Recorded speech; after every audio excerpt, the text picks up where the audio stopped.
Do you know the original story of your childhood cartoons? Part 6. Welcome back to the original story of your childhood. In this episode, I'm gonna mess with your childhood memories again. I'm gonna tell you the real original Disney stories you grew up with, and they might totally shock you. If you've got the guts to hear the real stories, stick around and watch till the end.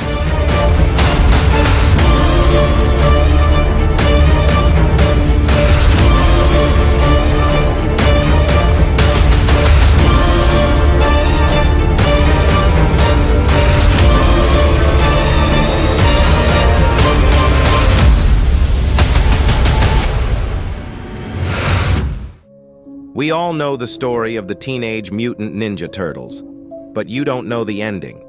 The story is about 4 teenage turtles named Leonardo, Raphael, Donatello, and Michelangelo, who become skilled ninjas after being exposed to a radioactive substance.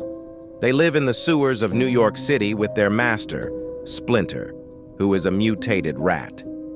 They fight against enemies like Shredder and the Foot Clan, with the help of friends like April O'Neil and Casey Jones, trying to save their city from criminals. In the end, all the family members die in a battle except for Leonardo. When Leonardo returns home and finds that his brothers and Master Splinter are gone, he decides to take his own life to join them. Focus.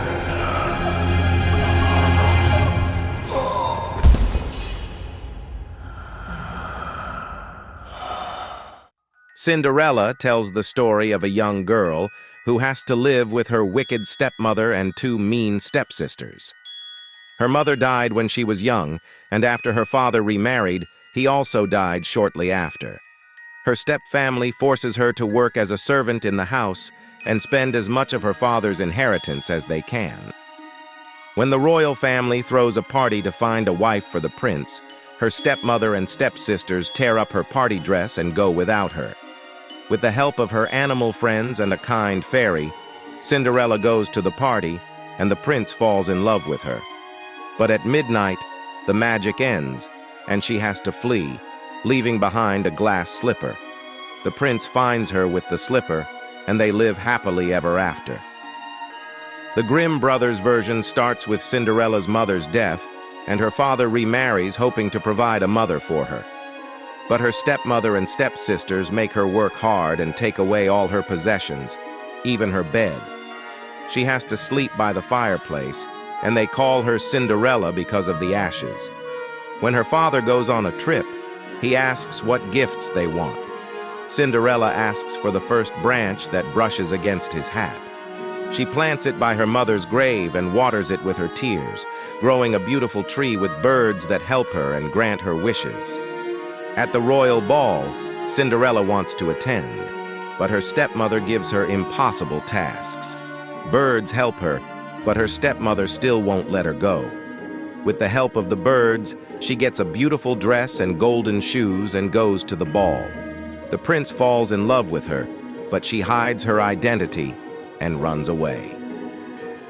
On the 3rd night of the ball, the prince manages to keep one of her shoes, which got stuck in a sticky substance. The prince searches for the owner with the shoe. The stepsisters try to fit into the shoe by cutting their feet, but they fail. Finally, Cinderella tries on the shoe, it fits, and the prince takes her away. The stepsisters, hoping to benefit from Cinderella's marriage, attend the wedding but are blinded by birds, and the story ends. This man, Karl Tanzler, was a German doctor. He fell in love with his patient, Helen, who had tuberculosis and had been abandoned by her husband. Despite Karl's efforts to cure her, Helen died. One night, Karl took Helen's body from her grave and brought it home to be his bride. He connected her bones with wire, replaced her skin with cloth soaked in wax, and used glass eyes. He tried to mask the bad smell with disinfectants and lots of perfume. Karl lived with Helen's body for 7 years, until Helen's sister discovered it and called the police. Karl was arrested for stealing the body, and Helen's family buried her in an unknown location. The main story is about a king from a neighboring land who finds Talia's house while hunting. He goes inside, sees Talia unconscious, and tries to wake her.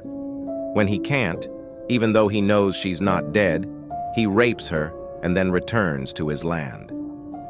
9 months later, Talia, still unconscious, gives birth to twins. Some fairies help by placing the babies on her to nurse. One of the twins sucks on Talia's finger, removing a splinter that was keeping her asleep, and she wakes up. After some time, the king remembers Talia and returns to her house.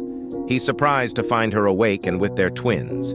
He explains everything to her and stays with them for a few days, but then he has to go back to his kingdom to rule. The problem is, the king is already married, and his wife finds out about Talia and the twins.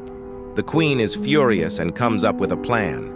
She pretends to send a letter from the king to Talia, asking her to send the twins to his kingdom. When Talia does, the queen orders the cook to kill the babies and serve them as food for the king.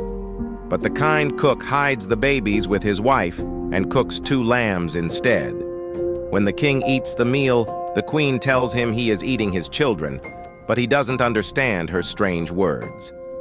The queen then brings Talia to the kingdom and tries to burn her alive. Talia, desperate, asks the queen to let her take off her beautiful clothes first, so they won't get ruined. The queen agrees because she wants the clothes for herself.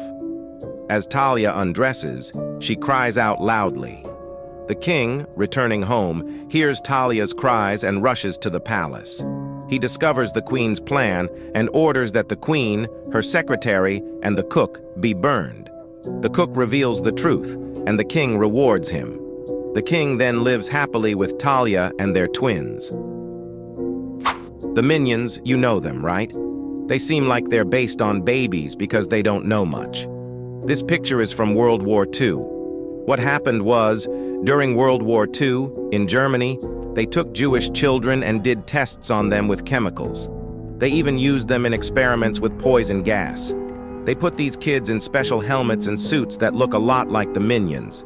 It really looks just like the minions, doesn't it? The original Quasimodo almost ruined his chance to be friends with Esmeralda right from the beginning. In Victor Hugo's story, The Hunchback of Notre Dame, Quasimodo is controlled by Cloud Frollo, the only person who has been kind to him. Frollo tells Quasimodo to kidnap Esmeralda and bring her to Notre Dame, and Quasimodo tries to obey. But things go wrong. While trying to take Esmeralda, Quasimodo is stopped by the king's archers and Captain Phoebus. They arrest Quasimodo and take him to court, but there's a big problem. Both Quasimodo and the judge are deaf, so they can't understand each other. This leads to a misunderstanding where the judge thinks Quasimodo is making fun of him. The judge decides to punish Quasimodo in the worst way he can think of. Quasimodo is taken to the town square, tied up, and hurt with whips and stones, just like in the movie. Also, like in the movie, Esmeralda appears and gives him water, showing her kindness and forgiveness. This reveals how good-hearted Esmeralda is, especially compared to the rest of the city, who only see Quasimodo's appearance and want to punish him without knowing the truth about his actions. Aunt Sponge and Aunt Spiker are some of the meanest villains in any Disney movie, but they get what they deserve in the original story. Here's what happens. After the peach grows huge in the movie, these greedy ants start selling tickets for people to see it. They make a lot of money but don't share any with James, and they won't let him join in with the other kids. They eat fancy food while James gets stuck with old dirty stuff. In the book, everything goes as it does in the movie until the peach starts rolling. In the movie, Sponge and Spiker try to escape in their car, but the peach rolls over and crushes it. In the book, they're not in the car, so when the peach rolls over them, James and the bugs hear 2 loud crunches. The ants end up flat and lifeless on the grass like paper dolls cut from a book. That's a way of saying they were as dead as can be.